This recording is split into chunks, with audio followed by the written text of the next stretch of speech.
ইসলাম মানে অন্যরকম হৃদয় কাড়া আলো, ইসলাম মানে চেষ্টা করা হতে আরো ভালো। সাক্ষী এই শব্দটার সাথে আমরা পরিচিত। এই শব্দের দ্বারা আজ হাজারো মানুষের জেল, জরিমানা, জুলুম, নির্যাতনের শিকার হওয়া লাগছে। আর এই সাক্ষীটার আগে মিথ্যা শব্দটা জোড়ার কারণে অনেক ভয়ঙ্কর মানুষও ছাড় পেয়ে যাচ্ছে। আল্লাহরও সাক্ষী আছে, আল্লাহ সাক্ষী নেই? আল্লাহ রাব্বুল আলামিনের প্রথম সাক্ষী আমাদের এই দুই কাঁধে বসা আছে। কোরআনে কারীম জানিয়েছে কিরামান কাতিবিনা ইয়ালামুনা মা তাফআলুন। কিরামান কাতিবিন আমরা অনেকে জানি এটা দুইজন ফেরেশতা, নাকি না? এটা সম্মানিত লেখকদ্বয়, দুইজন লেখক আমাদের সাথে আছে, ওনারা লিপিবদ্ধ করছে। আপনার হায়াত পর্যন্ত যা হবে সব ওরা লিখে রাখবে। কিয়ামতের দিন 2 নাম্বার সাক্ষী ইকরা কিতাবাকা কাফা বিনাফসিকা লিয়াউমা আলাইকা হাসিবা। আল্লাহ এটা ধরিয়ে বলবে পড়ো। জান্নাতে যাবে না জাহান্নামে যাবে আজকে কাউকে জিজ্ঞাসা করা লাগবে না, তোমার হিসাবের জন্য তুমি নিজেই যথেষ্ট। 3 নাম্বার যে সাক্ষী, এই জমিনের ওপরে আমরা যা করছি, সিংগায় ফৎকার দেওয়ার সঙ্গে সঙ্গে জমিনের ভেতরে যা আছে ওয়াখরাজাতিল আরদু আসকালাহা, সব কিছু বোঝা আকারে বের করে দেবে। 4 নাম্বার সাক্ষী আমার শরীরের অঙ্গ প্রত্যঙ্গ। আল্লাহ পাক বলেন আল ইয়াউমা নাখতিমু আলা আফওয়াহিহিম ওয়া তুকাল্লিমুনা আইদিহিম ওয়া তাশহাদু আরজুলুহুম বিমা কানু ইয়াকসিবুন। ময়দানে মাহশারে যেদিন বিচার আসল শুরু হবে, ওই দিন আমাদের মুখমণ্ডল, মুখের উপরে আল্লাহ তাআলা লাগিয়ে দেবেন বা সেলাই করে দেবেন। আমাদের হাত, আমাদের অঙ্গ প্রত্যঙ্গ, বিশেষ করে কয়েকটা জিনিসের নাম এখানে এসেছে। প্রথমে আল্লাহর সাথে কথা বলবে তোমাদের হাত, অতুকাল্লিমুনা আইদিহিম। হাত যে কথা বলতে পারে, এটা এখন হয়তো আমাদের অনেকের বিশ্বাস হচ্ছে না। কিয়ামতে এটা বলবে, আর এটাই বাস্তব। সুতরাং হাত দিয়ে যে যা করছি খুব হিসাব করে করা দরকার। বিশেষ করে হাতে যাদের কলম আছে, এইগুলো খুব সূক্ষ্মভাবে হিসাব করে দুনিয়ায় ব্যবহার করা দরকার। নুনুল কলামি ওয়া মা ইয়াসতুরুন, আল্লাহ বলেন কলমের কসম, এবং কলম দিয়ে লেখকরা যা লেখে ওই লিখিত জিনিসের কসম। সুতরাং সাংবাদিক যারা আছেন, লেখক যারা আছেন, বিচারক যারা আছেন, কলম দিয়ে কিছু লেখার আগে আমার মনে হয় কমপক্ষে 10 বার ভাবা উচিত।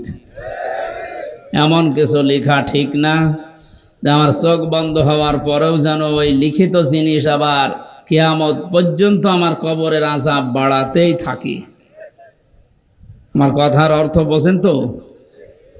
লেখকরা যা লিখে যাচ্ছে, এই লিখিত জিনিসের কসম দিলেন কেন?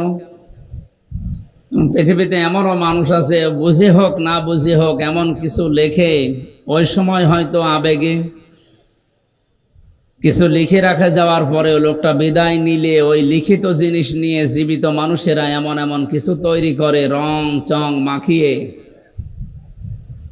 ওইটার দ্বারা হাজারো মানুষের চরিত্র ধ্বংস হয়, ওইটার দ্বারা হাজারো মানুষ হাইজাকার হয়, চাঁদাবাজি শেখে, ওখান থেকে হাজারো মানুষ বেয়াদব হয়ে যায়।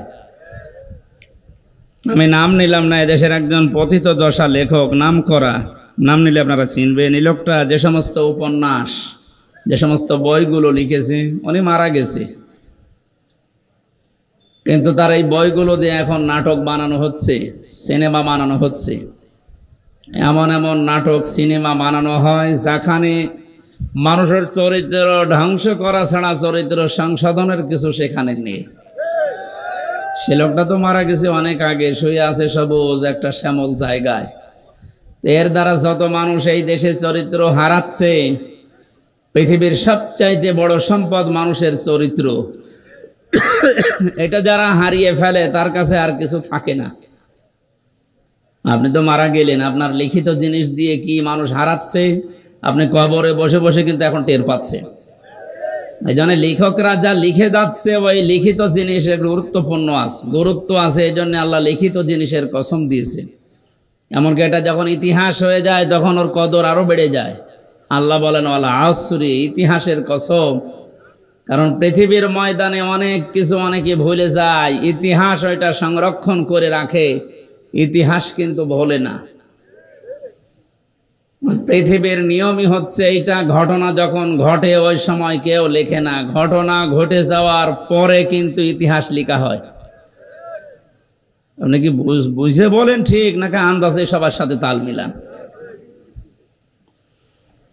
আপনারা অনেকে আমরা জন্মের পর থেকে ইয়াজিদের ইতিহাস শুনি। লোকটা জালেম ছিল। কে ছিল? বলেন বলেন। এত জুলুম করেছিল, ওই সময় জালেমের বিরুদ্ধে লেখার মতো মানুষ পাওয়া যায়নি, কিন্তু ইতিহাস লেখা হয়েছে, না হয়নি? ইয়াজিদের যে ইতিহাস, এটা পড়লেই মানুষ তাকে গালি দেয়, অথচ নামটা তো খারাপ না। ইয়াজিদ অনেক সুন্দর নাম। সুন্দর নাম না? এই পৃথিবীতে এখন কাউকে পাবেন যে একটা কুকুরের নামও ইয়াজিদ রাখে? কোথায় আল্লাহ পৌঁছিয়ে দিয়েছে আপনি টের পেয়েছেন? আল্লাহর বিধানের বাইরে যারা জীবন চালাবে, আল্লাহ তাদের জীবনকে দঙ্কার ভেতরে ফেলবে। দঙ্কার যতগুলো তাফসির পাওয়া যায় তার অন্যতম এটা। দঙ্কা মানে ওই মানুষটাকে আল্লাহ 7টা বিষয় আছে দঙ্কার ভেতরে, এর 3 নাম্বারটা পৃথিবীতে এই মানুষটা মারা যাওয়ার সময় একটা ইতিহাস হয়ে থাকবে। আমাদের ঝিনাইদহের এক এমপি কিছুদিন আগে মারা গেছে, ইতিহাস হয়ে আছে বাংলাদেশে। কত টুকরা করেছে তার লাশ, এমনকি শুনলাম যে বিলিন্ডার মেশিন দিয়ে পর্যন্ত বিলিন্ডার করে বিভিন্ন জায়গায় ছড়িয়ে দিয়েছে। তা বাংলাদেশে একটা ইতিহাস হয়ে রাখেনি? হয়তো এখন এই ইতিহাস কেউ লিখছে না, লেখা হবে একদিন। লেখা হবে না? 10 বছর, 20 বছর, 50 বছর পরে যখন ইতিহাস লেখা হবে, পৃথিবীর মানুষ, আগামী প্রজন্ম দুনিয়ায় যারা আসবে, জালেমদের নাম শুনলে বরদোয়া দেবে, ঘৃণা করবে। ইমাম হোসাইনের পক্ষে ওই সময় কেউ ছিল না, কলম ধরার সাহস কারো হয়নি, কিন্তু ইতিহাস লেখা হয়েছে, না লেখা হয়নি? ইমাম হোসাইনকে ইতিহাস স্মরণীয়, বরণীয় করে দিয়েছে, নন্দিত করে দিয়েছে, বিজয়ী করে দিয়েছে। আর ইয়াজিদকে আল্লাহ নিন্দিত, ঘৃণিত, এই পৃথিবীর সবচাইতে নিকৃষ্ট মানুষের তালিকায় নাম তুলে দিয়েছে। এত সুন্দর নাম, এই লোকটাকে যদি এত নিচে নামিয়ে আল্লাহ দিতে পারেন, পৃথিবীর যারা জালেম, হয়তো সামনাসামনি আপনাদের কোনো কিছু বলার ক্ষমতা দুনিয়ায় কারো নেই, ইতিহাস কিন্তু লেখা হবে। নয়তো ওয়ালা আসরি, আসরের আগে আল্লাহ ওয়া দিতেন না। আল্লাহ কসম দিয়েছেন, ইতিহাসের কসম, এটা নীরব সাক্ষী। চোখ বন্ধ হওয়ার পরে হয়তো ইতিহাস যখন লেখা হবে, আপনারও নাম এই পৃথিবীতে যত সুন্দর থাক, কিয়ামত পর্যন্ত আপনার নামে কেউ কুকুরও পুষবে না। এই জন্য আমাদের উচিত, সাক্ষীর যে বিষয় 4 ধরনের বললাম, আল্লাহ রাব্বুল আলামিন এই 4 প্রকার সাক্ষী যেন আমাদের পক্ষে এনে দেন, বলেন আমিন। কোরআনে কারীম শুনতে এসেছি আমরা। আল্লাহ পাক সূরা তাওবার 6 নম্বর আয়াতের মাঝের অংশে জানিয়েছেন, হাত্তা ইয়াসমাআ কালামাল্লাহি সুম্মা আবলিগহু মা'মানা, ইলা আখিরি আয়া। হে নবী, ওরা যখন কোরআন শুনতে আসবে আপনাদেরকে, এই কাফের মুশরিকরা, তখন আপনি নিরাপদে তাদেরকে কোরআন শোনার ব্যবস্থা করে দেবেন। এই ঘোষণা কার? জবান খুলে বলেন তো, ঘোষণা কার? এতটুকু আল্লাহ শেষ করেননি, সুম্মা আবলিগহু মা'মানা, কোরআন শোনা হয়ে গেলে তাদেরকে নিরাপদে তাদের বাড়ি পর্যন্ত পৌঁছিয়ে দেবেন। আপনি কি বুঝলেন এই আল্লাহর বক্তব্য শোনার পর? কাফের মুশরিকরাও যদি কোরআন শুনতে চায়, তাদের শোনানোর ব্যবস্থা করার নির্দেশ দিলেন কে? অথচ 96% মুসলমান আমরা এই দেশে। আমরা নিরাপদে মুসলমান হয়ে আল্লাহর কালাম শুনবো, সে অবস্থাও এখন দিন দিন হারিয়ে যাচ্ছে। আমি নিচে নামলাম না, আপনারা হয়তো টের পেয়েছেন আমি কি বলতে চাই। কাফেরদের নিরাপদে, নিরাপত্তার সাথে কোরআন শোনার ব্যবস্থা করে দেওয়ার নির্দেশ যদি আল্লাহ দেয়, তে আমাদের নিরাপদে, নিরাপত্তার সাথে আল্লাহর কালাম শোনার অধিকার নেই? এই অধিকারগুলো বিভিন্ন কায়দায় যারা বন্ধ করতে চাচ্ছে, আপনি পারবেন না, কারণ এটা তো আমির হামজার বক্তব্য না, এ বক্তব্য সরাসরি কার? ইন্না নাহনু নাযালনা যিকরা ওয়া ইন্না লাহু লাহাফিজুন। এই জিকিরে কোরআন আমি আল্লাহ নাজিল করেছি, এটা হেফাজত করার দায়িত্ব আমি আল্লাহ নিজে নিয়েছি।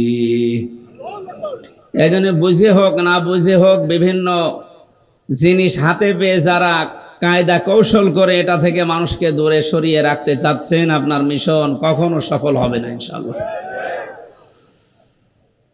দরুদ আর সালাম পড়ছি আমাদের নবী মুহাম্মদ রাসূলুল্লাহ সাল্লাল্লাহু আলাইহি ওয়াসাল্লামের প্রতি, যার আনিত আদর্শ পেয়ে আমরা খুশি না বেজার? অবশ্যই আমরা খুশি। যে সূরার আয়াত পড়েছি সূরায়ে তাওবার 119 নম্বর আয়াত, এই সূরার 129 নম্বর আয়াতে আল্লাহ রাব্বুল আলামিন বিশ্বনবী মুহাম্মদ রাসূলুল্লাহর কিছু গুণাবলী দিয়েছেন। তিনি মুমিনদের উপরে রহমদিল। এই পৃথিবীতে আল্লাহর যে নামগুলো আছে, কয়েকটা নবীর নামের শেষে আল্লাহ তার নিজের নাম ব্যবহার করেছেন, তার ভেতরে আমাদের নবী মুহাম্মদ রাসূলুল্লাহ একজন। কয়েকদিন ধরে যে ইবাদতটা চলে গেল, নাম আমরা জানি কোরবানি, নাম কি চলে গেল না?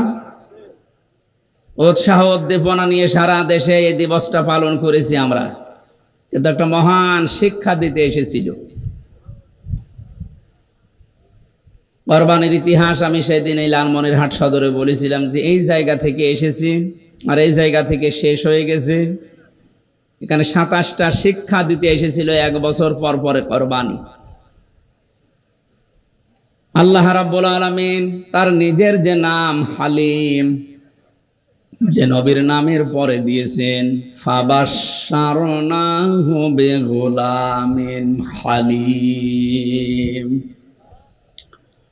জাতির পিতা হযরত ইব্রাহিম নবী আলাইহিস সালাম আল্লাহর কাছে দোয়া করেছিলেন 80 অথবা 99 বছর বয়সে, রব্বি হাবলি মিনাস সালিহিন, হে আল্লাহ তুমি আমাকে একটা নেককার সন্তান দান করো। আলেম যারা আছেন তাদেরকে খেয়াল করার জন্য বলছি, এখানে 2টা শিক্ষা আছে।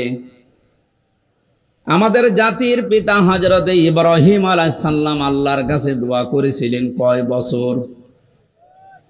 80 বছর। কয় বছর? অন্য বর্ণনায় আছে 99 বছর পর্যন্ত। বিবাহের পর থেকে 99 বছর পর্যন্ত উনি দোয়া করছেন রব্বি হাবলি মিনাস সালিহিন, হে আল্লাহ আমাকে একটা নেককার সন্তান দান করো।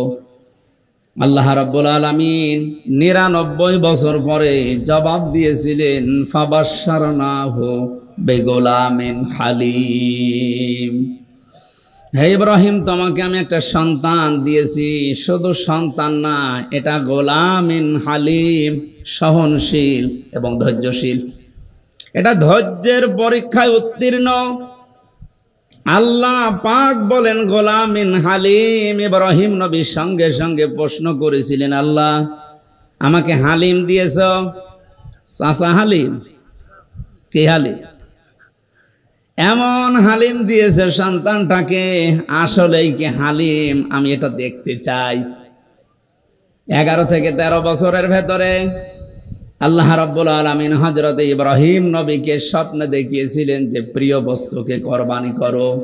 ফালাম্মা বালাগা মাআহু সায়া ক্বালা ইয়া বুনাইয়া ইন্নী আরা ফিল মানাম আন্নি আযবাহুকা ফানজুর মাযা তারা। সন্তানটা যখন নিজের সাথে চলাফেরা করতে শিখেছে, ছোট বয়সে এক মায়া থাকে।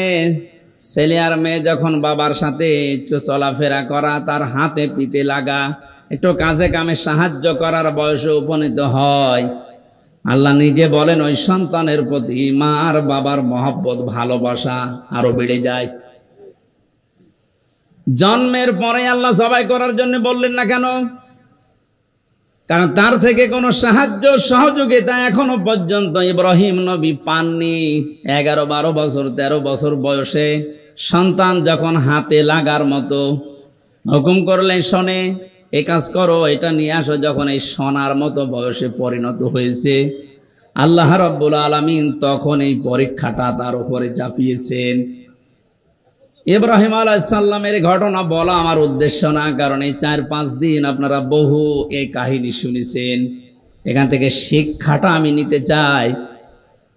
হযরত ইব্রাহিম নবীকে আল্লাহ যে হালিম দিলেন, গোলামিন হালিম, উনি ওটা পাওয়ার পরে প্রশ্ন করেছিলেন, আল্লাহ কি হালিম তুমি আমাকে দিয়েছো, আমি ওটা দেখতে চাই। এই জন্য স্বপ্নে দেখার পরে সন্তানটাকে তিনি জবাই করে ফেলতে পারতেন, করেন নাই। এটা মনিরের ভেতরে আছে তাফসীর। আমি জেলখানায় বসে বসে যে 11-12টা তাফসীর মিলিয়েছিলাম, তার ভেতরে এটা একটা তথ্য। উনি সন্তানটাকে ডাক দিয়ে বললেন, ক্বালা ইয়া আবাতি ফাআল মা তুমার, হে আমার কলিজার টুকরা সন্তান, আমি স্বপ্নে দেখলাম তোমাকে আমি জবাই করছি। এখন বলো তো তোমার রায় কি? প্রশ্ন আসতে পারে, হুকুমটা কার? জবান খোলেন না কেন? পালন করছে কে? সাধারণ মানুষ না, আল্লাহর খলিল, যিনি প্রতিটা পরীক্ষায় পাশ করার পরে উপাধি পেয়েছেন। বাংলাদেশের বিভিন্ন প্রান্তে যাবার পরে দেখি কারণ নামের আগে পরে লেখা দীনবন্ধু, দ্বীপবন্ধু, বাকিটা নাই নাই বললাম। কত রকমের বন্ধু আমরা দেখতে পাই, অথচ ইব্রাহিম আলাইহিস সালাম বন্ধু ছিলেন। এটা এমনি এমনি তিনি পাননি। দিনাজপুরেও একজন আছে, আমি নাম নিলাম না, মানবতার বন্ধু। ইব্রাহিম নবীকে আল্লাহ, আমি পুরা কোরআন পড়ে পেয়েছি, 50টা পরীক্ষা করেছিলেন। তার ঈমান সম্পর্কে 10টা, আমল সম্পর্কে 30টা, আর পুরা শরীরের ভেতরে 10টা। এই 50টা পরীক্ষা করার সর্বশেষ পরীক্ষায় তাকে বলেছিলেন খলিল। খলিল বলা হয় ওই বন্ধুকে যিনি আল্লাহর সন্তুষ্টির জন্য সব করতে পারেন। জোরে বলেন সুবহানাল্লাহ। হযরত ইব্রাহিম পরীক্ষা দিয়ে পাশ করে খলিল পেলেন। ডাক দিয়ে বলে, রব্বুল আলামিন তুমি আমাকে গোলামিন হালিম দিয়েছো, তোমার নামটা আমার সন্তানের নামের সাথে লাগিয়েছো, দেখি কেমন হালিম দিলে। এই যে পরীক্ষা, এই কারণেই তিনি সন্তানকে জিজ্ঞাসা করেছিলেন। অথচ বাকি 49টা পরীক্ষা আপনি তাফসীর দেখেন, কোন পরীক্ষার আগে কাউকে জিজ্ঞাসা করা, প্রশ্ন করা, এমনকি যেদিন এই ছোট সন্তানকে মরুভূমিতে রেখে আসে, বারবার স্ত্রী হাজেরা রাদিয়াল্লাহু তাআলা আনহা প্রশ্ন করেছিলেন, স্বামী আমাকে রেখে যাচ্ছেন নবজাতক সহ, এটাকে আপনার নিজের ইচ্ছা না আল্লাহর ইচ্ছা? ওই সময় কিন্তু বলেননি তিনি যে আল্লাহর ইচ্ছা বা আমার ইচ্ছা, শুধু আকাশের দিকে আঙ্গুল তুলেছিলেন। এর আগে যত 49টা পরীক্ষায় কোনো দিন তিনি আল্লাহর কাছে, কোনো মানুষের কাছে পারমিশন নেওয়া দূরের কথা, জিজ্ঞাসা করেননি। আল্লাহ বলেছেন আসলিম, তিনি বলেছেন আসলামতু লিরাব্বিল আলামিন। এই পরীক্ষাটা এসে তিনি জিজ্ঞাসা করলেন কেন? মুফাসসির বলেন, হযরত ইব্রাহিম মনে মনে ভাবছিলেন, আমি যে সন্তান চেয়েছি 1 বছর 2 বছর না, 99 বছর। নবীদের কাছ থেকে উম্মতের শিক্ষা নেওয়া দরকার। তিনি যেহেতু আমাদের জাতির পিতা, আমরা যারা তার সন্তান হিসাবে নিজেকে দাবি করি, অবশ্যই আমাদেরও উচিত সন্তান হলে কোনো পীর সাহেবের কাছে, মরা পীর, জিন্দা পীর, কবরের কাছে না যাওয়া। তিনি যেহেতু 99 বছর পর্যন্ত দোয়া করেছিলেন, আর আমাদের 2-4 বছরেই মন ভেঙে যায়। সন্তানটা পাওয়ার পরে চিন্তা করছিলেন, আল্লাহ আমাকে হালিম দিয়েছে, আমি আসলে পরীক্ষা করে দেখি কেমন গোলামিন হালিম। বললেন, বাবা আমি স্বপ্নে দেখেছি তোমাকে জবাই করছি, এখন তোমার রায় বলো। ছোট মানুষ তো রায় একবারেই বলতে পারতেন। আপনি কি বাবা না কসাই? ছোটবেলায় রেগে এসেছিলেন, কোনোদিন খোঁজ খবর নিলেন না, 11 বছর বয়সে এখন এসে বলছেন যে তোমাকে জবাই করতে চাই। একটা কথা হলো। এমনকি অহংকার চলে আসবে নিজের ভেতরে, এমন কোন কথা মুখ দিয়ে বের করেননি। মাত্র 11 বছর বয়সে হযরত ইসমাইল নবী আলাইহিস সালাম যে কথা তিনি জবাব দিয়েছিলেন বাবাকে, কিয়ামত পর্যন্ত উম্মতি মুহাম্মদের জন্য আল্লাহ অনুকরণীয় করে রেখে দিয়েছেন।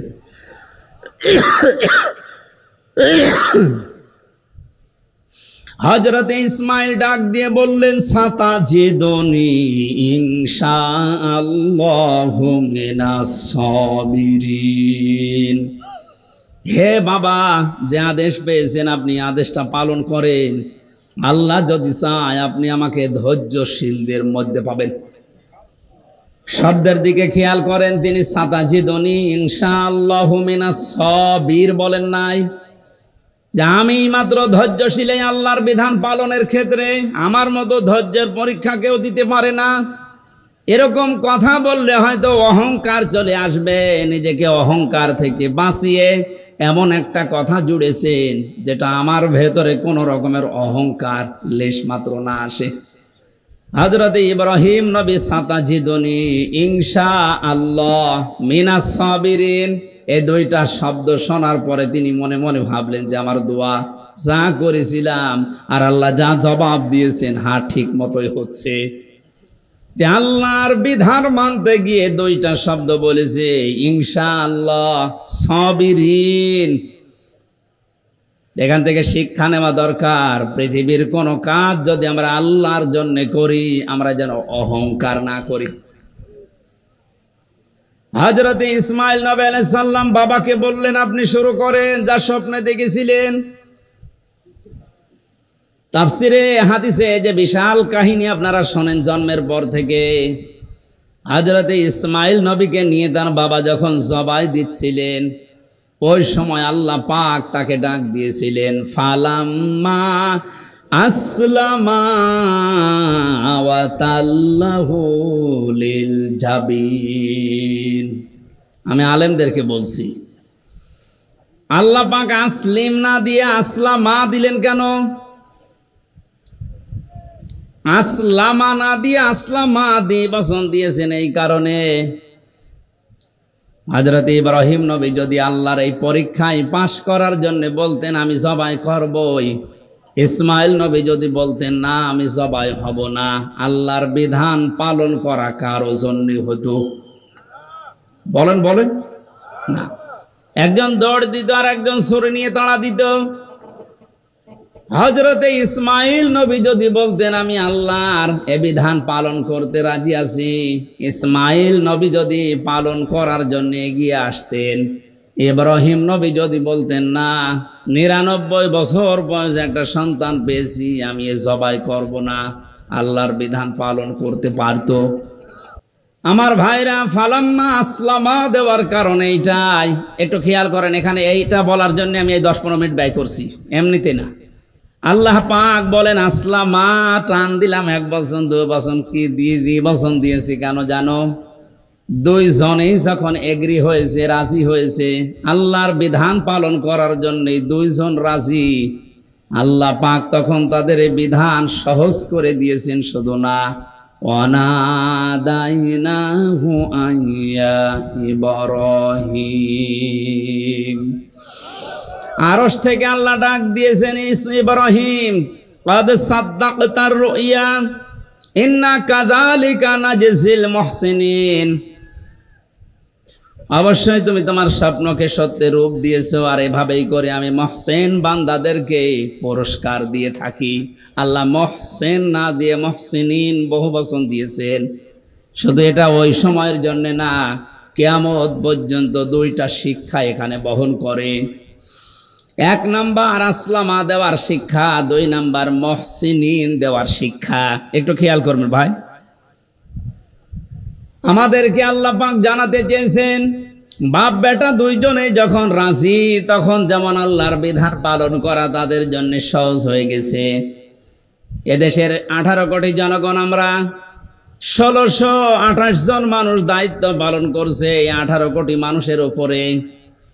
এই 1628 জন যদি এখন এই বাংলাদেশে ইব্রাহিম নবী আলাইহিস সালামের ভূমিকায় অবতীর্ণ হতে পারে, 18 কোটি মানুষ যদি আমরা এখন ইসমাইল নবীর ভূমিকায় আসতে পারি, আল্লাহর কসম 41 সাল লাগবে না, 41 ঘন্টায় আল্লাহর বিধানে দেশে কায়েম হয়ে যাবে। আসলামা দেওয়ার প্রথম ব্যাখ্যা এটা। ঘটনা শুধু শুনে গিয়ে যাচ্ছি, এখন যদি এরপরের আয়াতগুলো একটা একটা করে শিক্ষামূলক বলি, আমার মনে হয় আপনারা কান্নাকাটি করবেন। কাঁদার দরকার নেই, এখানে শিক্ষাটা নেওয়া দরকার। যারা আছেন কারো ইশারায় না চলে জাতির পিতা ইব্রাহিম আলাইহিস সালামের ভূমিকায় আপনারা অবতীর্ণ হবেন, এইটাই জাতি চাচ্ছে। আল্লাহর বিধান যখন যেটা সামনে আসবে, চিন্তা ভাবনা না করে একবারে আল্লাহর বিধান পালন করার জন্য অবতীর্ণ হবেন। আমরা যারা আছি 16 কোটি 18 কোটি জনগণ, আমরা ইসমাইল নবীর ভূমিকায় এগিয়ে আসব ইনশাআল্লাহ। মুহসিনিন দেওয়ার ব্যাখ্যা হচ্ছে শুধু ওই সময়ের জন্য না, কিয়ামত পর্যন্ত যত মানুষ আল্লাহর বিধানকে হযরত ইব্রাহিম আলাইহিস সালাম আর ইসমাইল নবী আলাইহিস সালামের মতো মন দিয়ে মেনে নেওয়ার জন্য এগিয়ে আসবে, ওনাকে যেমন দুম্বা দিয়ে পরীক্ষা করেছিল সবাই হয়েছে, কিন্তু সন্তানের পরিবর্তে দুম্বা। আল্লাহ পাক বলেন কিয়ামত পর্যন্ত ইন্না কাযালিকা নাজিসিল মুহসিনিন, আমার মুহসিন বান্দাদেরকে ঠিক আমি এইভাবে করেই পুরস্কার দেব। ইন্না হাযা লাহুল বালাউল মুবিন ওয়াফাদাইনাহু বিযিবহিন আযীম। আমার কথার মূল ছিল আল্লাহ পাক যত নাম ব্যবহার করেছেন বিভিন্ন নবীদের নামের পরে, তার এক নম্বরে দিয়েছেন হযরত ইসমাইলকে। তিনি ছিলেন ধৈর্যশীল, সহনশীল, ধৈর্যের পরীক্ষায় উত্তীর্ণ সন্তান। দ্বিতীয় নম্বরে নাম আল্লাহ দিয়েছেন হযরতে ইসহাক নবী আলাইহিস সালামকে, গোলামিন আলিম, আমার জ্ঞানী বান্দা। আমরা মুহাম্মদুর রাসূলুল্লাহকে আল্লাহ পাক তার নিজের সবচাইতে বড় নামটা দিয়েছেন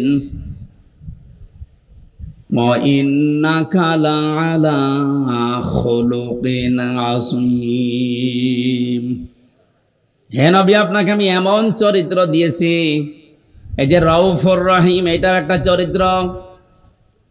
উম্মতের উপরে, উম্মতের ভেতরে যারা ইমানদার তাদের প্রতি আল্লাহ পাক বলেন আপনার একটা আলাদা মহব্বত, ভালোবাসা আছে, আপনি স্নেহশীল, আপনি মায়াশীল তাদের জন্যে। আপনাকে এমন একটা চরিত্র আমি আল্লাহ দিয়েছি, কিয়ামত পর্যন্ত মানুষ অনুসরণ করে ওর কুল কিনারা খুঁজে পাবে না। জোরে বলেন সুবহানাল্লাহ। এই নবীর উপরে দরুদ আর সালাম পড়ি। কোরআনে কারিমের সূরা তাওবা 119 একটা মাত্র আয়াত আমরা পড়েছি। লক্ষ লক্ষ হাদিস থেকে দুইটা বর্ণনা আছে, একটা আবি উমামা থেকে আর একটা আবি হুরায়রা থেকে। আমি একটা হাদিস পড়েছি, কোনো মানুষ যদি তার ঈমানকে পরিপূর্ণ করে নিতে চায়, সে কাউকে ভালোবাসলে যেন দুনিয়ার কোনো স্বার্থে না, আল্লাহর জন্য ভালোবাসে। আজ আমাদের অনেকের ভালোবাসা হয় মেকি নাই কোনো স্বার্থের কারণে, এই জন্য আমাদের ঈমান পরিপূর্ণ হতে চায় না। শব্দটা যদিও ছোট্ট, এটা কিন্তু অনেক ওজনওয়ালা কথা। মান আহাব্বা লিল্লাহ, কাউকে যদি কেউ ভালোবাসে, কার জন্য বাসবে? বলেন বলেন। 2 নম্বরে কাউকে যদি কেউ ঘৃণা করে, সেজন্য আল্লাহর জন্য ঘৃণা করে। 3 নম্বরে কাউকে কিছু দান করলে আল্লাহর জন্য দান করা লাগবে। কাউকে কিছু যদি বিরত থাকেন দেওয়া থেকে, তাও আল্লাহর জন্য বিরত থাকা লাগবে। ফাকাদ ইস্তাকমালাল ঈমান, নবীজি বলেন সে যেন তার ঈমানকে কামেল করে নিয়েছে, পরিপূর্ণ করে নিয়েছে। হাদিসটা আমাদের প্র্যাকটিক্যাল লাইফে আল্লাহ সেট করার তৌফিক দেন, বলেন আমিন। তেলাওয়াত করেছিলাম সূরা তাওবা। কোন সূরা বলেন তো? কোন আয়াত থেকে কথা শুনতে হলে তাফসীর অনুযায়ী 5টা বিষয় লক্ষ্য করা লাগে। আমরা জানি তাফসীর এটা মাযহারিতে আছে। 1 নম্বরে শুদ্ধ তেলাওয়াত করা লাগে, যেটা আমরা করেছি এর আগে। মাতৃভাষায় যে যেই ভাষায় কথা বলে ওই ভাষায় জনগণকে ওর অর্থ শোনানো লাগে, ওটা আমরা শোনাবো ইনশাআল্লাহ। 3 নম্বর ঐতিহাসিক প্রেক্ষাপট, এ সূরা নাজিল হওয়ার পেছনে কারণ কি, ওইটা বলা লাগে। 4 নম্বর আয়াতের বাস্তব শিক্ষা কি, ওই মানধাতামলি কি হয়েছে ওটা বাদ দিন। এখন বাস্তবে কি দরকার, স্থান কাল পাত্র ভেদে ওই জায়গায় ওই কথা সেট করা দরকার ওই আয়াত দিয়ে। আজকে একটা সকালে বিবাহ অনুষ্ঠানে গিয়েছিলাম, ওখানে বিবাহ মানে আনন্দ, বিবাহ মানে জায়েজ পন্থায় থেকে ইসলামী সংস্কৃতি যা আছে সেইটার গণ্ডির ভেতরে থেকে মানুষ যেন একটু আনন্দ করে। একজনকে ইসলামী সঙ্গীত বলতে দিয়েছে, সে এমন একটা সঙ্গীত আরম্ভ করেছে, মানুষ মরে গেলে যেটা বলে ওইটা। একই মরণের অনুষ্ঠান। এই জন্য স্থান কাল পাত্র ভেদে কথা বলা দরকার। এই আয়াত থেকে এখন যেটা খুব জরুরি, আমরা ওই কথাগুলো তুলে আনার চেষ্টা চালাবো ইনশাআল্লাহ। 5 নম্বর আয়াত থেকে যে শিক্ষাগুলো পাওয়া যাবে এটা নিয়ে বাড়ি যাওয়া। আল্লাহ আমাদের আজকের এই ছোট্ট অনুষ্ঠান হলো, এখান থেকে তাফসীর আকারে যে কথা বলছি বা বলবো, এখান থেকে ওইগুলো নিয়ে যাওয়ার তৌফিক যেন দান করেন, বলেন আমিন। জবান খুলে কোরআনের এই আয়াতটা একবার পড়েন, যেন একটা অক্ষরে 10টা করে নেকি পাওয়া যায়। আউযু বিল্লাহি মিনাশ শাইতানির রাজিম। বিসমিল্লাহির রহমানির রহিম। ইয়া আইয়ুহাল্লাযীনা আমানুত্তাকুল্লাহা ওয়া কুনু মা'আস সাদিকিন। সাদাকাল্লাহুল আযীম। সূরা তাওবা। কোন সূরা বলেন তো? বলেন। ডাক দিয়েছেন আল্লাহ এখানে শুধুমাত্র ঈমানদারকে। তাহলে বেঈমান যারা আছে আয়াত তাদের জন্য না। বেঈমান যদি থাকেন আপনি এখন উঠে চলে যান, কারণ আপনার জন্য আজকের এই আয়াত না, আপনার জন্য আলাদা আয়াত আছে। বেঈমানদের আল্লাহ ডাক দেয়নি, ইয়া আইয়ুহাল্লাযীনা কাফারু, আল্লাহ কাফেরদেরকেও ডাক দিয়েছেন। সুতরাং ও আয়াত যেহেতু আজকে পড়ি নাই, ওইটা আপনাদের জন্য না। এখানে যারা বেঈমান আছেন চলে যান। দেখেন তো কোনটা চলে যাচ্ছে, ওটা কি বেঈমান নাকি? হ্যাঁ, একটু পরে যান। এখন আমার প্রশ্ন যে আমার ভেতরে ঈমান আছে কিনা আপনি বলেন তো। আমার তো জব্বা গায়ে আছে, পাগড়ি মাথায় আছে, এত বড় সুন্দর সুন্দর টুপি মাথায় দিয়ে আছে, আমার হাতে তসবিহ আছে, আমার ঈমান নেই মানে? না। সাহাবী প্রশ্ন করলেন, হে রাসূল, আমার ভেতরে যে ঈমান আছে আমি কিভাবে টের পাবো? নবীজি বললেন, ইজা সাররাতকা হাসানাতুকা ওয়া সাআতকা সাজ্জিআতুকা ইলা আখিরিল হাদিস, রাহু ইবনে মাজাহ। বিশ্ব নবী বলেন, উম্মত, হে আমার সাহাবী, তোমার ভালো কাজগুলো যখন তোমাকে আনন্দ দেবে, খুশি করবে, আর অন্যায় কাজগুলো যখন তোমাকে কষ্ট দেবে, তখন বুঝবে তোমার ভেতরে ঈমান আছে। এ বাংলাদেশে আজ সবার কাছে ভালো কাজ ভালো লাগে, আসতে বলেন। খারাপ কাজ যেটা আল্লাহ বিরোধী, সমাজ বিরোধী, এরকম কাজ সবার কাছে খারাপ লাগে। অথচ নামের আগে মোহাম্মদ আছে, নামের শেষে হোসাইন আছে। নামের আগে মোহাম্মদ আছে, নামের পরে হোসাইন আলী লেখা আছে, এর ভেতরে ঈমান আছে না? বিষয়টা এমন না। ভালো কাজ আপনার কাছে ভালো লাগা লাগবে, আর অন্যায় কাজ হলেই সেটা আপনাকে কষ্ট দেবে। যদি আপনি এই থিওরির উপরে থাকতে পারেন আপনার ভেতরে ঈমান আছে, আর এই দুইটার বাইরে গেলে আপনি 14 বার হজ করে আসলো আপনার ঈমান নেই, আপনি বেঈমান। তাহলে এখানে যারা ভালো কাজ ভালো লাগে তারা বসেন, অন্যায় কাজ দেখলে যাদের কষ্ট হয়, ঈমানদারকে আল্লাহ ডাক দিয়ে 2টা আদেশ দিয়েছেন। ইত্তাকুল্লাহ, আমি আল্লাহকে ভয় করো, ওয়া কুনু মা'আস সাদিকিন, আর দুনিয়ায় যারা সত্যবাদী তোমরা তাদের সঙ্গে থাকো। এখানে আদেশ কয়টা বলেন? এই আদেশ কি হামজার আদেশ? আল্লাহ রাব্বুল আলামিন আমাদেরকে প্রতিনিধি বানিয়েছেন, খলিফা বানিয়েছেন। আল্লাহ নিজে এই কাজটা করলে মানায় না, তার শানের সাথে যায় না। এই জন্য খলিফা হিসাবে মনে করেন আমি সেই কুষ্টিয়া থেকে আল্লাহর খলিফা হয়ে এসেছি। আল্লাহর বান্দাদের সামনে আল্লাহর ওই কথাগুলো অ্যাডভার্টাইজ করছি। আশা করি আপনি আল্লাহর এই 2টা আদেশ আজকে থেকে মেনে চলার চেষ্টা করবেন। 1 নম্বরে ইত্তাকুল্লাহ, আল্লাহকে ভয় করো। প্রশ্ন আসতে পারে, জন্মের পর থেকে শুনছি আল্লাহকে ভয় করো, তো ভয় তো করি না। আল্লাহকে ভয় করে শব্দের ভেতরে যে ব্যাখ্যাগুলো আমাদের এই বাংলাদেশ, ভারত, পাকিস্তানে চলে, একটা স্বাভাবিক ব্যাখ্যা এখন নিয়ে আসা লাগবে। ইত্তাকুল্লাহ, তাকওয়ার ব্যাখ্যা আধুনিকভাবে সব চাইতে সুন্দর ব্যাখ্যা আমার কাছে মনে হয়, আল্লাহর ভয় তো আছেই, আল্লাহর নিষিদ্ধ কাজগুলো ঘৃণা করে ছেড়ে দেওয়ার নাম তাকওয়া। এবং যেই বিষয় আমরা আছি দুনিয়াতে, ওই বিষয়ের উপরে দক্ষতা অর্জন করে, ওই বিষয়ের উপরে জ্ঞান অর্জন করে ওটা দুনিয়ায় কাজে লাগানোর নাম তাকওয়া। আমি বোঝাতে পারিনি। পৃথিবীতে বেঁচে থাকতে হলে আমাদের কর্মজীবন লাগবে, মাস্ট বি।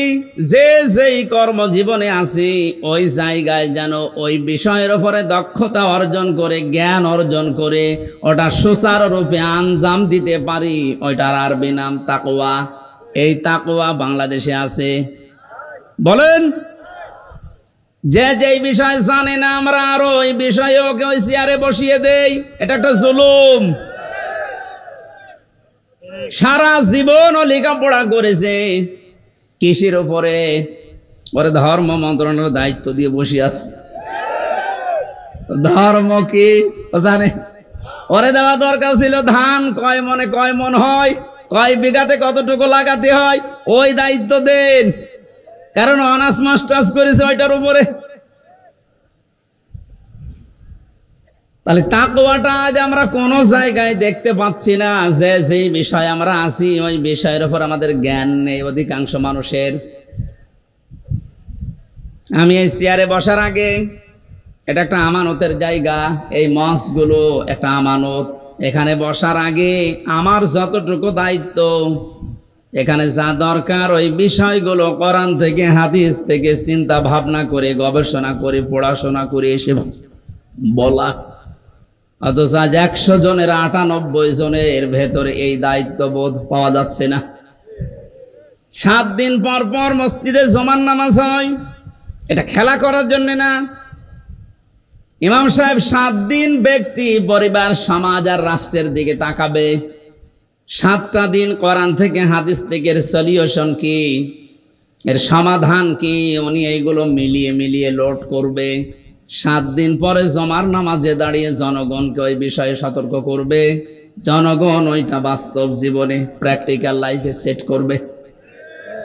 3.5 লাখের উপরে মসজিদ দেখে যদি সত্যি এই আওয়াজগুলো এই মেম্বার থেকে আমানতের জায়গা থেকে আমরা দিতে পারতাম, আর যারা আমরা শুনতে যাই এটা যদি সত্যি আমরা মেনে নিতে পারতাম, এদেশ দুর্নীতিতে চ্যাম্পিয়ন হতো না। গভীর একটা ষড়যন্ত্র চলছে আজ কিছুদিন ধরে, না জানি জীবিত অবস্থায় আবার দেখা যায় কিনা যে দেশ এখন আর আমাদের হাতে নেই। কিছুদিন আগে 14 দলের সাথে বৈঠকের সময় মাননীয় প্রধানমন্ত্রী যে আশঙ্কা পেশ করেছিলেন, তার শেষের যে 5টা কথা, পার্বত্য চট্টগ্রাম অঞ্চলের কয়েকটা জেলা এবং মায়ানমার এবং ভারতের কিছু অংশ নিয়ে সাদা চামড়া যারা আছে, আমি নাম নিলাম না, এরা কিন্তু গোপন আন্দোলন চালিয়ে যাচ্ছে একটা স্বাধীন খ্রিস্টান রাষ্ট্র ঘোষণা দেওয়ার জন্য। ওদিকে মায়ানমারের কিছু অংশ, ভারতের কিছু অংশ, বাংলাদেশের চট্টগ্রামের রাঙ্গামাটি, বান্দরবন, খাগড়াছড়ি, এই কয়েকটা জায়গা নিয়ে, দক্ষিণ সুদানে যেমন দিয়েছে কিছুদিন আগে, ইন্দোনেশিয়ার পূর্ব তৈমুরে দিয়েছে কিছুদিন আগে। জীবিত অবস্থায় যদি এটা আবার দেখে যাওয়া লাগে যে বাংলাদেশও ভাগ হয়ে একটা দক্ষিণ সুদানের মতো স্বাধীন খ্রিস্টান রাষ্ট্র চলছে, এটা দেখে যাওয়ার আগে মরে যাওয়া ভালো। কারণ যে স্বাধীনতা, সার্বভৌমত্ব অখণ্ড রাখার জন্যে, অক্ষুণ্ণ রাখার জন্য হাজার হাজার মানুষ জীবন দিয়েছে, লক্ষ লক্ষ মানুষ, লক্ষ লক্ষ মানুষের ইজ্জত সম্ভ্রম হারিয়েছে, সেটা যদি এখন চর্ম চোখে দেখে যাওয়া লাগে, এত চেতনা করে কি হবে? অনেকে চেতনার দোহাই দিয়ে বিভিন্ন কাজ করে যাচ্ছে। চেতনা আপনার থাকছে না, তো চেতনাটা কাজে লাগান। আল্লাহ সভাপতির উদয় হওয়ার তৌফিক দিন যদি কপালে হেদায়েত থাকে। এজন্য ষড়যন্ত্র যা হচ্ছে, নাক কান চোখ মুখ খোলা রাখা দরকার আমাদের। যে যেখানে আসি ওই জায়গা থেকে যেন জ্ঞান অর্জন করার মাধ্যমে, দক্ষতা অর্জন করে ওই জায়গাটা আমরা ঠিক রাখতে পারি আঞ্জাম দেওয়ার মাধ্যমে। আল্লাহ পাক বলেন তাকওয়া অর্জন করো। এখানে আমি 9টা বিষয় পেয়েছি। তাকওয়া অর্জন কিভাবে করতে হয়? আল্লাহর নিষিদ্ধ কাজগুলো ঘৃণা ভরে ছেড়ে দিতে হয়। যে যেই কাজে আসি ওই কাজের দক্ষতা অর্জন করে, জ্ঞান অর্জন করে ওইটা বাস্তবায়ন করতে হয়। এখন তাকওয়ার ফলাফল কি? তাফসিরে মাঝহারিতে, তাফসিরে তাবারিতে এই 2টা জায়গায় পড়ে পেয়েছি। তাকওয়া যদি কেউ অর্জন করে, মহান আল্লাহ তাকে 12টা পুরস্কার দুনিয়া আখিরাত মিলে দান করেন। বলেন সুবহানাল্লাহ। দুনিয়ায় তাকওয়ার 1 নাম্বার ফলাফল, এ দুনিয়াতে এই লোকটা বিপদে মুসিবতে পড়লে এমন জায়গা থেকে আল্লাহ সাহায্য পাঠায়, ওই লোকটার ধারণাও ছিল না যে এখান থেকে সাহায্য আসতে পারে। সত্যি যদি আপনার তাকওয়া অর্জন হয়, এটা আপনি দেখতে পারবেন। 2010 সালে আমি বিশ্ববিদ্যালয়ে ভর্তি হয়েছিলাম। এর আগে যেখানে জমার আয়াতের বাস্তব প্রেক্ষাপট আমি নিজের জীবনে পেয়েছি। কোরআনে কারীম জানিয়েছে, ইয়া আইয়ুহার রাসূল বাল্লিগ মা উনজিলা ইলাইকা মির রাব্বিক ওয়া ইল্লাম তাফআল ফামা বাল্লাগতা রিসালাতা ইলা আখির আয়া। সূরা মায়েদার 67 নম্বর আয়াতে আল্লাহ রাসূলকে ডাক দিয়েছেন, হে রাসূল, আপনি তাবলীগ করেন, প্রচার করেন, পৌঁছিয়ে দেন। কি তাবলীগ করবেন, কি প্রচার করবেন? মা উনজিলা ইলাইকা মির রাব্বিক, আপনার রব আপনাকে যেটা দিয়েছে তার নাম কি? কোরআন। বলেন বলেন। তাহলে তাবলীগ এই শব্দটা কোরআনে কারিমে আল্লাহ ব্যবহার করেছেন আমর হিসাবে। আল্লাহর আদেশ, আল্লাহর আমর, তার বান্দাদের জন্য মেনে নেওয়া নফল না ফরজ? তাহলে তাবলীগ করা কি? বলেন বলেন, আপনি ভুল বুঝবেন না। তাবলীগ করা ফরজ। কিসের তাবলীগ? মা উনজিলা ইলাইকা মির রাব্বিক, আপনার রব আপনার উপরে যেটা নাজিল করেছে, আয়াত অনুযায়ী ফতোয়া বের হয়, পৃথিবীতে তাবলীগ হবে কোরআনের।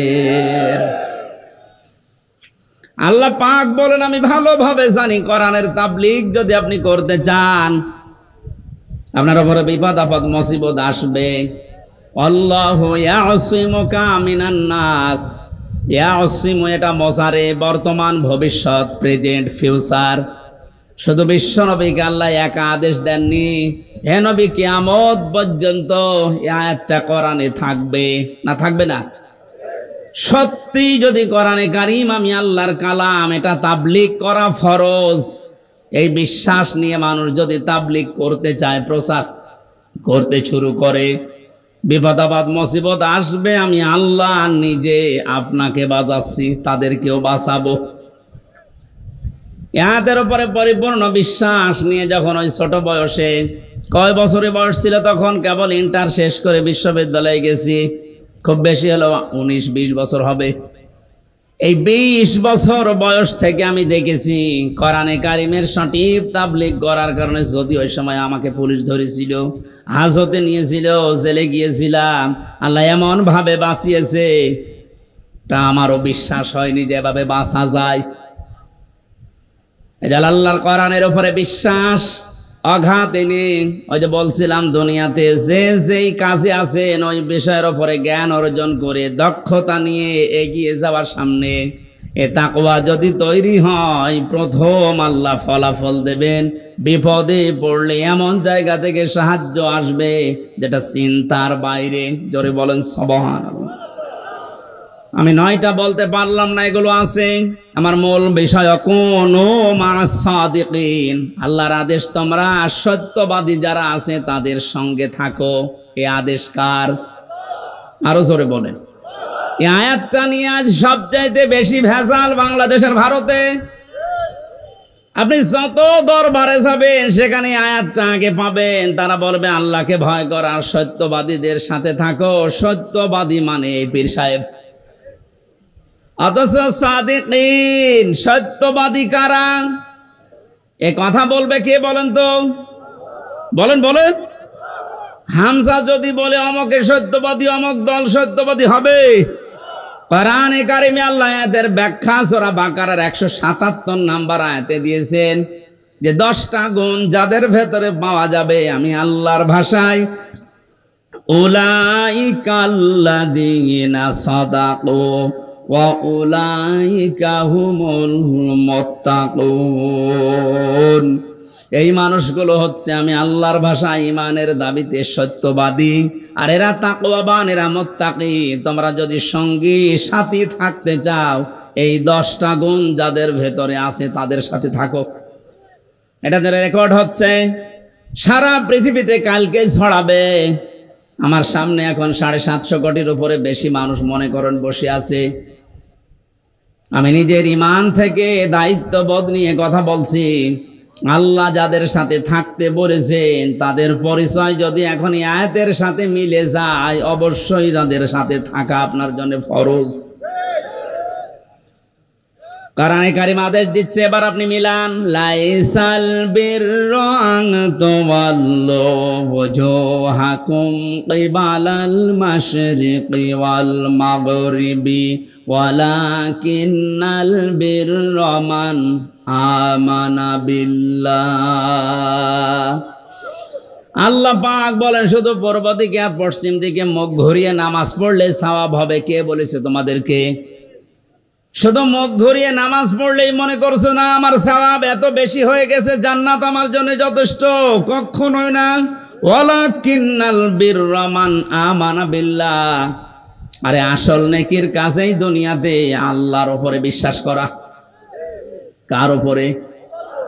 এখন আল্লাহর উপরে বিশ্বাস কি? এখন বলেন যে জন্মের পর থেকেই তো শব্দ শুনছি আল্লাহর উপরে ঈমান আনা, বিশ্বাস করা। কোন মানুষ যদি রংপুরবাসী ভালো করে খেয়াল করেন, কোন মানুষ যদি বলে আল্লাহর উপরে আমি বিশ্বাস করেছি, তার ভেতরে কমপক্ষে 4টা জিনিস পাওয়া যাবে, মাস্ট বি।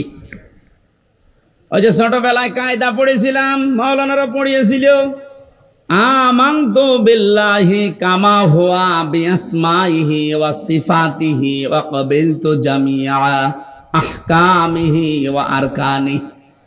এখানে গুরুত্বপূর্ণ 4টা বিষয় আছে। আপনাকে বলা লাগবে যে আমি এমন আল্লাহর উপরে ঈমান এনেছি যার অস্তিত্ব আছে, যার নাম আছে, যার নামের গুণাগুণ আছে। শুধু নাম নিয়েই বসে নেই, প্রতিটি নামের কার্যকারিতা আছে। আর ওই কার্যকর ভূমিকাগুলো আমি 100% বিশ্বাস করি। তাহলে আমার ভেতর থেকে এই পৃথিবীর সব ভয় আমার আল্লাহ আস্তে আস্তে দূর করে দেবে।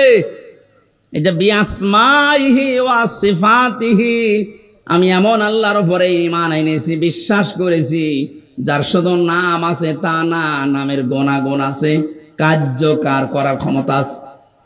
আল্লাহর নাম আছে রাজ্জাক। নাম কি? আরো জোরে বলেন।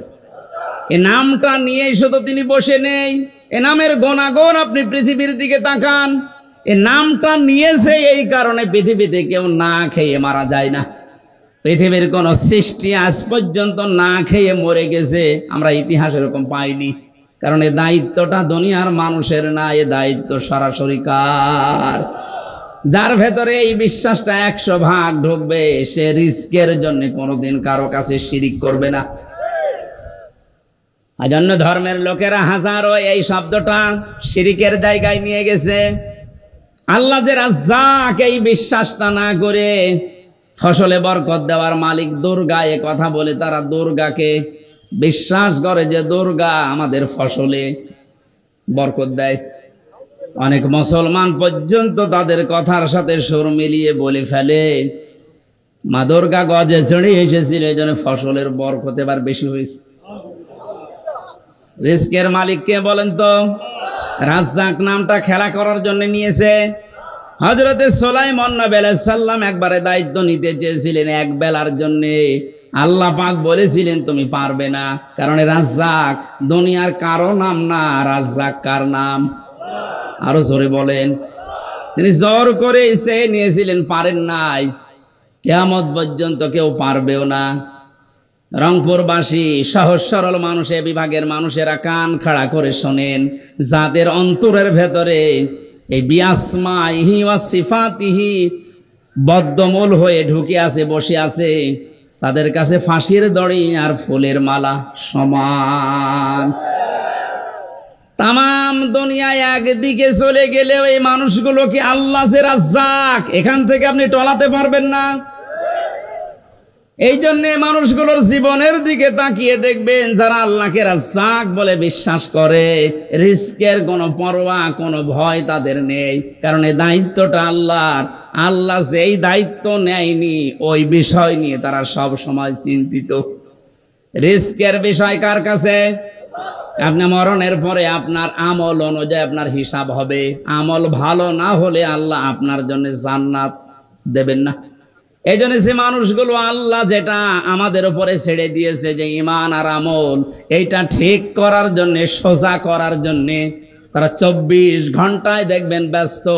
রিস্কের জন্য তাদের এত ব্যস্ততা, এত পেরেশানি দেখতে পাবেন না। আমার ভাইরা, শেষের কথাগুলো আর মারাত্মক।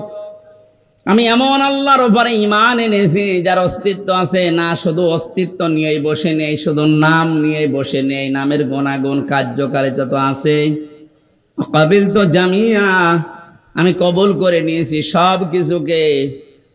আহকামিহি ওয়া আরকানি, যত বিধান তিনি আমার জন্য দিয়েছেন দুনিয়াতে সব আমি কবুল করে নিলাম, স্বীকার করলাম।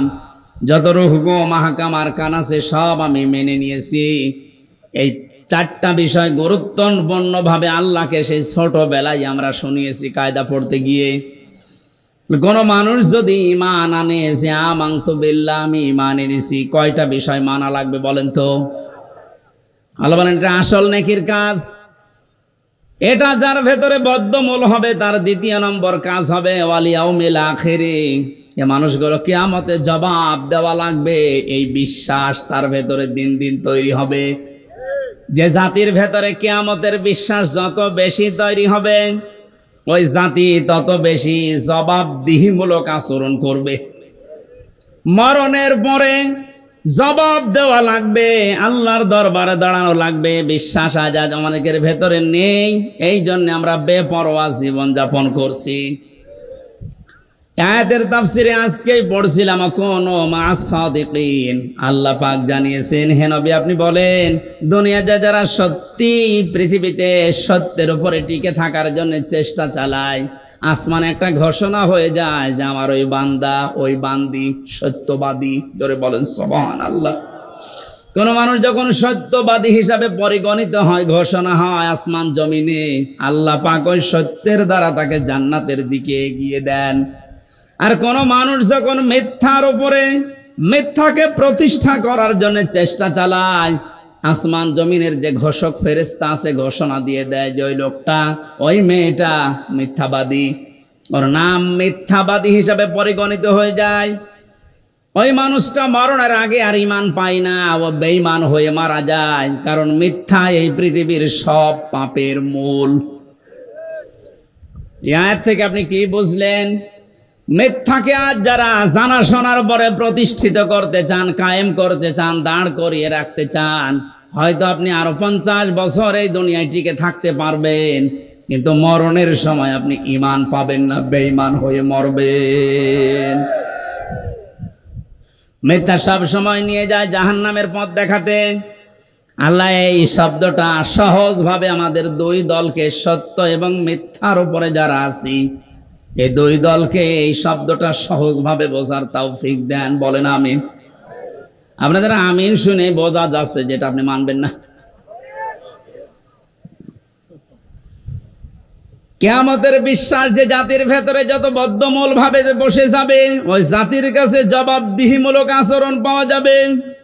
এইটা তৈরি করার জন্য আজ বাংলাদেশে জনগণের সামনে কোরআন দিয়ে আমরা কথা বলতে চাই। আপনার কাজ ছিল এইটা, ওই কাজ আমরা করে দিচ্ছি, আমাদের আরো বাহবা দেওয়া দরকার। কিন্তু অনেক জালেম আছে আমাদের কাজে বাধা দেয়, আরো বন্ধ করে দেয়। ওয়াল ইয়াউমিল আখির পর্যন্ত আল্লাহ শেষ করেননি। এই শব্দটার ভেতরে এত কিছু লুকিয়ে পেয়েছি আমি। কোন মানুষ যদি সত্যিই বলে আল্লাহ কিয়ামতে আমার জবাব দেওয়া লাগবে, এটা আমি বিশ্বাস করি, দেখবেন ওর জীবন ওই দিন থেকে আস্তে আস্তে পরিবর্তন হয়ে যাচ্ছে। ওর চলাফেরা, ওর কথাবার্তা, ওর লেনদেন, ওর আচার আচরণ সব পাল্টিয়ে গেছে। খলিফাতুল মুসলিমিন হযরত ওমর, হাদিসটা যদিও দুর্বল, আমি শিক্ষার জন্য বলছি। ইন্তেকালের 12 বছর পর তার সন্তান আব্দুল্লাহর সাথে দেখা হয়েছিল স্বপ্নে। হযরতে আব্দুল্লাহ বলেন, বাবা কোথায় ছিলেন এতদিন? খলিফাতুল মুসলিমিন হযরত ওমর বলে, বাবারে আজ 12টা বছর আমি দুনিয়ার জীবন ছেড়েছি, আমি আল্লাহর দরবারে হিসাব দিচ্ছিলাম। শেষ পর্যন্ত মহান আল্লাহ আমাকে বলেছে, ওমর তোমারে মাফ করে দিলাম। 12 বছর পরে এখন আমি আল্লাহর মাফের ঘোষণা পেয়ে জান্নাতের নহর থেকে গোসল করে জান্নাতের কাপড় পরে আমি জান্নাতে যাচ্ছি। ও রংপুরবাসী, আকাশের তারকার চাইতে হযরত ওমরের নেকির কাজ দুনিয়ায় বেশি ছিল। রাস্তা দিয়ে গেলে শয়তান পর্যন্ত ভয় পেত ওই রাস্তায় যেতে। নবীর পরে যদি কেউ নবী হওয়ার যোগ্যতা অর্জন করত, হযরত ওমর নবী হয়ে যেত। জান্নাতের সার্টিফিকেট জিন্দা অবস্থায় যে পেয়েছিল যারা, তার ভেতর উনি 2 নাম্বার।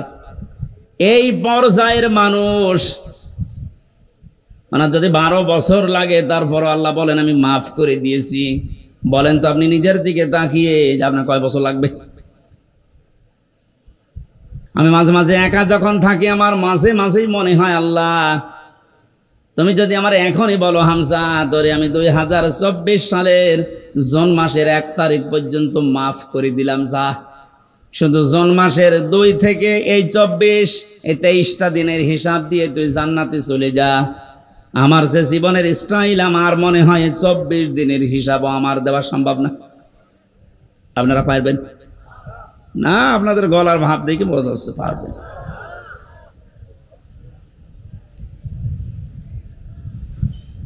হিসাবের এই কথাগুলো মারাত্মকভাবে আল্লাহ বারবার বিভিন্ন সূরাতে আমাদেরকে শুনিয়েছেন। সূরা হাক্কাতটা পড়বেন ভালো করে, আর সূরা আল কারিয়া সূরাটা পড়বেন বাড়ি যেয়ে। আমাদের সময় নির্ধারিত, তো এই জন্য আর ব্যাখ্যা করা যাচ্ছে না। ওয়াল ইয়াউমিল আখিরি ওয়াল মালাইকাতি ওয়াল কিতাবি ওয়ান নাবিয়্যিন, এখানে একটা একটা করে 10টা গুণের কথা আছে। এই গুণগুলো দুনিয়ায় যারা অর্জন করতে পারে, এই মানুষগুলো আল্লাহর ভাষায় সত্যবাদী। আল্লাহর ভাষায় কি? আমার কেবল 2টা হয়েছে, এখনো 8টা বাকি আছে, আমি শেষ করে দেব। এই 8টা শুনবেন কারা? হাত তোলেন তো দেখি। আন্দাজে হাত তুলেন না, চলে গেলে কিন্তু মুনাফিক হয়ে যাবেন। তোলেন। এই মাহফিলটা আসলে মাদ্রাসার না, মাদ্রাসার মাহফিল না হলে আমি এই পয়েন্টগুলো আর বাকিও রাখতাম না, সব বলে দিতাম। বলেন বলেন করলে তো হচ্ছে না, এই যে বারবার তাকাচ্ছে। হা করলে হয় হাসাদা হয়, নাই হালসা হয়। এই জন্যে তো আর আগাতে পারছি না। আপনারা টাকা পয়সা যা দিয়েছেন ওনাদের হয়তো খরচ ওঠে নাই। এই মাদ্রাসার দিকে তাকিয়ে অন্তত বলবো, আমি শেষ করব যতটুকু পারি। কি কিছু পাঠাবেন না কিছু বলা লাগবে? আপনারা আর একটু হাত বাড়ান ভাই, এনারা আসলে অপারগ তো, এই জন্য নাই তো যারা যাচ্ছে আর একটু হাত বাড়ান। আপনারা যতটুকু সমর্থ আছে সর্বশেষটা দিয়ে যান।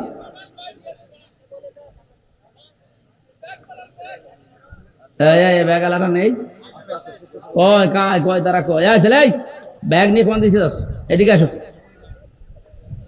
ব্যাগওয়ালা যারা যাচ্ছে ওনাদেরকে পাঠান। এখন অনেক মেয়েরা এসেছে শুনলাম, ওনাদের যে ওয়াতাল মালা আলা হুব্বিহি জাবিল করবা, এই জাবিল করবাটা আজ আমাদের আমল হচ্ছে না, এটা মেয়েদের জন্য। আমি ওই কথাগুলো বলা দরকার ছিল, একটু বলবো তো, বলার জন্যই তো পড়ছি। বারবার খালি আপনি টাকালে হবে? টাকা দেন টাকা দেন, টাকা তোলার মাহফিল আমি নিতে চাই না। ছাতা তাড়াতাড়ি করেন ভাই, যারা যাচ্ছে ওনাদের কাছে সর্বশ্রেষ্ঠ আপনারা ভাড়াটা রেখে দিয়ে দেন। সব আরে হোসাইন কয় গো? গাড়িতে বসে আছে, কোন লজ্জায় পরে নিয়ে এসেছি টাকা তোলার জন্য। আমার আগে 2-3 জন বড় বড় হুজুর চলে গেল, টাকা না দিলে আমারে দিয়েছে। আমি যেটা পারি না ওইটা আমারে দিয়েছে। তাফসির করতে গেলে তো এক একটা শব্দের ভেতরে লক্ষ লক্ষ কথা থাকে, বের করতে গেলে সময় লাগে, ডালপাড়া বের হয়ে যায়। আমার ফারুকে যেখানে লিখে দিয়েছে হুজুর 10টা 30-এ শেষ করবেন, আপনি 10টা 45 পর্যন্ত কি করছিলেন? না ঠিক হয়নি, এটা কালেকশনটা শেষ করে নিলে আমরা। এই যেখানে লেখা দেখছেন না হুজুর 10টা 30 মিনিটে আসবে, এর ভেতরে শেষ করে দিতে পারতেন। সুবহানাল্লাহ আলহামদুলিল্লাহ লা ইলাহা ইল্লাল্লাহ সুবহানাল্লাহ। দেখলেন, টাকার কথা বললে মানুষের আর মন পাওয়া যায় না। এই যে সব মোটামুটি আরম্ভ করছে। সর্বশেষ পর্যন্ত আপনি একটু দিয়ে যান, এদের যদি ঘাটতি থেকে যায় আগামীতে এরা সাহস হারিয়ে ফেলবে, আর করতে চাবে না। সুবহানাল্লাহ আলহামদুলিল্লাহ লা ইলাহা ইল্লাল্লাহ। এই ভিডিও ম্যান যারা আছেন, এটা কালকে রেকর্ড করে ভালো করে ছড়াবেন তো। আর রংপুর বিভাগে যদি আসি, আপনারা আরো আগে তোলেন ভাই। আমরা 9টায় তুলে দেবেন, 11টায় মাহফিল শেষ করে দেব। আগামী থেকে যত অনুষ্ঠানে নিয়ে আসবেন, এশার নামাজ যেহেতু 8:45-এ, 9টায় শেষ, নামাজ পড়ে উঠবো 11টা পর্যন্ত। আর যদি দ্বিতীয় বক্তা কোনো জায়গায় থাকে, ওনাদেরকে মাগরিব থেকে এশা পর্যন্ত শেষ করে দেবেন। আর আপনারা একটু আগে আগে আসবেন। আমার মাহফিলগুলো আমি 11টায় শেষ করি, এরপরে ঘুমিয়ে তাহাজ্জুদের নামাজ, ফজরের নামাজ, সকালে বিভিন্ন কর্মজীবন যারা আছে এগুলো ঠিক রাখতে চায়। আগামীতে যেন এটা ঠিক রাখতে পারেন। তুলতে তুলতে বাজায় 10:30, 11টা, 1 ঘন্টার ভেতরে কভার করার জন্য। ওয়াতাল মালা আলা হুব্বিহি যাবিল কুরবা। তারা নিজেদের প্রয়োজন থাকার পরেও তাদের সম্পদ আদি যারা দুনিয়াতে নিকটাত্মীয়, ইয়েতিম, মিসকিন, অসহায়, ইবনে সাবিল, যারা ভিক্ষুক, যারা সায়েল, এই মানুষগুলোর জন্য ব্যয় করে। ও বাংলার জনগণ, আর চারদিকে আর বাংলাদেশের দিকে আপনি একটু তাকান। যারা আজ 15 বছর 20 বছর ক্ষমতার বাইরে, নিজের হাজারো প্রয়োজন থাকার পরেও বন্যার্থ মানুষের পাশে কারা দাঁড়িয়েছে? এই ছোট বিষয়টা যদি আপনি খেয়ালে না আনতে পারেন, ইমানের দাবিতে সত্যবাদী কারা, মুত্তাকি কারা, আপনি কিভাবে ধরবেন বলেন? এই যে যাবিল কুরবার ভেতরে আমরা পেয়েছি নিকট আত্মীয় যারা আছে, এই মানুষগুলোকে অবশ্যই আপনার হক আদায় করা লাগবে, বিশেষ করে রক্তের সম্পর্ক যাদের সাথে। আজ নিজের আপন ফুফু, নিজের আপন চাচা, নিজের আপন বোন, নিজের আপন ভাই, সবচেয়ে বেশি সম্পর্ক রক্তের এদের। আজ হাজারো নামাজি, রোজাদার, হাজি মানুষও দেখতে পাই, এদের সাথে সম্পর্ক ভালো না যত সম্পর্ক ধর্ম আত্মীয়র সাথে। যারা আজ নিজের আত্মীয় স্বজনকে ধোঁকা দেন, তাদের যে সম্পদগুলো দেওয়া দরকার ওগুলো ফাঁকি দেন। জমি জায়গা, বোনকে ফাঁকি দিয়েছেন, ফুফুকে, চাচাকে। আপনি লিখে নিতে পারেন জাহান্নামের একটা টিকিট আপনি বুক করে ফেলেছেন। অথচ এখানে হাজারো মানুষ এমন আছে হজ করে এসেছে, বোনের জমি ফাঁকি দিয়ে। বলেন নাউজুবিল্লাহ। নিজের বোনের যে সম্পদ আছে, তার যে হক আছে ভাইয়ের প্রতি, আজ হাজারো পরিবারে আমি সহ অনেকেই মানতে পারছি না। এর পেছনে সেই কয়জন দায়ী আছে, তার অন্যতম দায়ী আপনার বউ। এমন একটা বউ আমি পেয়েছি, আমার নিজের আপন বোন, আমার নিজের আপন ভাই, আমার আপন ফুফু, আপন চাচা, এদের যে হকগুলো আদায় করতে গেলে পেছন দিক থেকে টেনে ধরে। এমন বউ দেশে নেই? আর এই বউকে বারবার পেছন দরজা দিয়ে শিক্ষা দেয় ওর মা। এই জন্য মেয়েরা যারা এসেছেন, বিয়ের পরে যদি আপনি মায়ের পরামর্শ মতো, বুদ্ধি মতো চলেন, বেশি দিন সংসারে টিকতে পারবেন না, দেখবেন ডিভোর্স হয়ে গেছে। কোন স্ত্রী যদি চায় যে আমার আবুজর বেশি দিন বেঁচে থাক, আমার আবুজর দুনিয়াতে বেশি দিন হায়াত পাক, তার সংসার, তার সন্তানাদি, তার সম্পদাদি, তার সম্মান দুনিয়ায় আরো বেড়ে যাক, তিরমিজি শরীফের হাদিস, আল্লাহর নবী বলেন সেই বউ যেন তার স্বামীকে বারবার বলে, স্বামী তুমি আর যাই করো, রক্তের সম্পর্ক যাদের সাথে আছে এইগুলো অটুট রাখো। কিন্তু আজ এদের কারণে এই যাবিল কুরবাটা আমরা করতে পারি না। তার মানে যে স্ত্রীর জন্য, যে স্ত্রীর মার কারণে আমার নিজের রক্তের সম্পর্ক ঠিক রাখা যায় না, ওই স্ত্রী চায় যে আমার আবুজর তাড়াতাড়ি মরি যাক। এই কথা বলছেন এটা? আমি সহ যারাই আছি ঝামেলায়, আল্লাহ আমাদেরকে ঝামেলা কাটিয়ে ওঠার এবং এই আয়াতের উপরে আমল করার তৌফিক দেন, বলেন আমিন। সম্মানিত মা বোনেরা, কথাটা শুনতেও যদিও আপনার কাছে খারাপ লাগছে, এইটাই বাস্তব।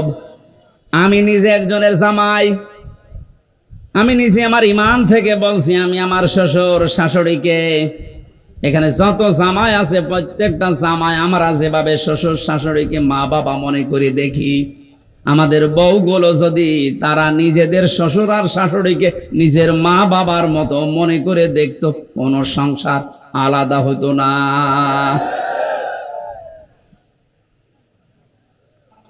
আপনার শ্বশুরের পা টিপে দেওয়া লাগবে, শাশুড়ির মাথা ধরে বসে থাকা লাগবে, পা ধরে না, আমি এটা বলছি না। আপনাকে দিয়ে আপনার স্বামী যেন আরো উদ্বুদ্ধ হয় যে আপনার সাবিল করবা নিকট আত্মীয়র ভেতর তার মা, তার বাবা, তার বোন, তার ভাই, তাদের উপরে হক আছে 7টা। এই 7টা হক যেন আপনার স্বামী আদায় করে, আপনি আর উদ্বুদ্ধ করবেন। বাস্তবতায় আমরা দেখি আপনাদের কারণে আজ আমরা অনেকেই এই হাদিসটা, এই আয়াতটা মানতে পারছি না। বিশ্বনবীর স্ত্রীর দিকে তাকান তো, খাদিজাতুল কুবরা, তিনি যখন নবুয়ত পেয়ে আসেন ডাক দিয়ে বলেছিলেন, জাম্মিলুনি জাম্মিলুনি ইয়া খাদিজা, আমাকে ঢেকে দাও, আমি ভয় পেয়েছি। হযরতে খাদিজা ওই দিন 6টা কথা বলেছিলেন। খাদিজাতুল কুবরা ডাক দিয়ে বলেছেন, আল্লাহি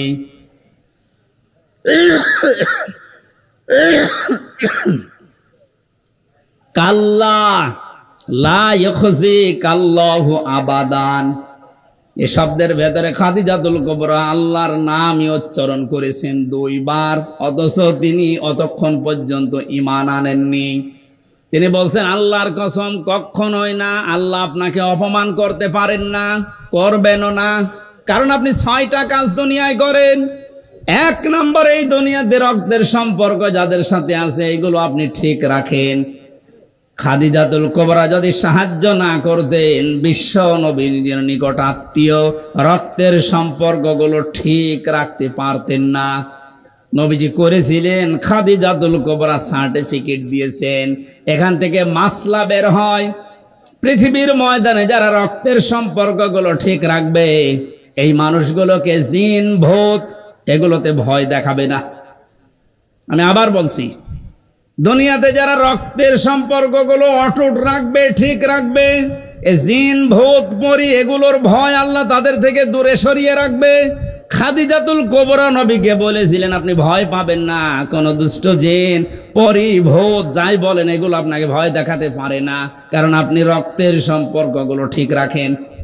আজ আমাদের দুনিয়াতে এগুলো সব আস্তে আস্তে উঠে যাচ্ছে, আর এইগুলোর ভয় আমাদের ভেতরে এগুলো বদ্ধমূল হচ্ছে। অনেক বড় বড় অফিসার পর্যন্ত তাল গাছের ভেতরে কি যেন নড়ে উঠেছে, ভয়তে এসে বলছে, হুজুর ফু দিয়ে দেন। কেন? তাল গাছের ভেতরে কি যেন নড়ে উঠলো। তাল গাছের ভেতরে কি নড়ে ওইটা দেখে তোমার ভয় লেগেছে, লাগবেই তো, কারণ তোমার তো রক্তের সম্পর্ক ঠিক নেই, ভাইয়ের সাথে ভাইয়ের সম্পর্ক আজ ঠিক নেই। শুধুমাত্র 1 বিঘত জমি ভাগ করা নিয়ে ভাইকে হত্যা পর্যন্ত করছে এমন মানুষও দেশে আছে। এখনই চোখ বন্ধ হয়ে গেলে 1 বিঘা না, 1 বিঘত না, 1 হাত না, 1 বিঘা না, 10 বিঘা জমি আপনার সাথে যাবে। এজন্য খেয়াল করে রক্তের সম্পর্কগুলো একটু ছাড় দিয়ে হলো আমাদের ঠিক রাখা দরকার। আমি সহ যারা এসেছি, আল্লাহ তুমি আমাদেরকে রক্তের সম্পর্ক অটুট করার তৌফিক দাও, আর এগুলোর যারা বাধা, এই বাধাগুলোকে তুমি দূর করে দাও, বলেন আমিন। ওয়াতাল মালা আলা হুব্বিহি যাবিল কুরবা ওয়াল ইয়াতামা ওয়াল মাসাকিন ওয়া ইবনাস সাবিল ওয়াস-সাইলিনা ফির রিকাব ওয়া আকামাস সালাতা ওয়া আতাজ যাকাত। দুনিয়াতে যারা নামাজ কায়েম করে, নামাজ কায়েমের আন্দোলন করে, সম্পদ থাকলে যারা যাকাত দিয়ে দেয়, والموفون بعهدهم إذا عاهدوا والصابرين في البأساء والضراء وحين البأس। আল্লাহ পাক বলেন, যারা ওয়াদা করলে ঠিক রাখে, আর যারা বিপদে আপদে মুসিবতে দুঃখ কষ্টে যারা ধৈর্য ধারণ করে। আমার তো ইমানের দৃষ্টিতে লক্ষ্য করলে দেখি এই 10টা গুণ এই বাংলাদেশে অনেকের ভেতরেই নেই। আমি একটা জরিপ পেয়েছিলাম, এই 10টা গুণ এই দেশের 100 জনের মাত্র 15 জনের ভেতরে পাওয়া যায়। যতদিন পর্যন্ত 10টা গুণ 100 জনের 50 জনের ভেতরে তৈরি না হবে, ততদিন দেশে ইসলাম কায়েম করে টিকিয়ে রাখা সম্ভব না। আল্লাহ আমাদেরকে 15 জন থেকে 50 জন পর্যন্ত উত্তীর্ণ হওয়ার তৌফিক দিন। সত্যবাদী যারা আল্লাহর ভাষায় এই 10টা গুণ যারা অর্জন করছে তাদের সাথে থাকার তৌফিক দেন। আমিন। বারাকাল্লাহু লানা ওয়া লাকুম ফিল কোরআনিল আযীম। আল্লাহুম্মা আমিন।